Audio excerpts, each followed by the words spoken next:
महाराजांनी पुढे गट उचलून केली तर राजांनी याच तलाच्या साईडने खाली पायी उतरण्याचा मार्ग आहे. तलावाचं नाव गंगासागर.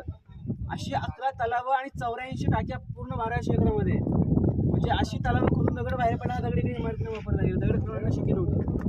तलावाचं नाव पडलं गंगासागर. म्हणजे आजही गडावरती 12 महिने पाणी आहे. जरी 2 वर्ष जरी पाऊस नाही पडला तरी किल्ल्यावरचं पाणी कधी संकट एवढी राजांनी पाण्याची व्यवस्था किल्ल्यावरती केलेली आहे. तलावाचं नाव पडलं गंगासागर तलाव. राजांच्या राज्याभिषेकाला काशीवरून गागा भट्टांना अभिषेकाला 7 नद्यांचं पाणी आणलं. दरबारात सार्वजनिक अभिषेक पार पडला आणि कलशमधला उरलेल्या पाणी अभिषेकानंतर त्या तलावाचं विसर्जित केलं. नाव दिलं तलावाला गंगासागर तलाव. 2 ओलीवरनं कविता आहे.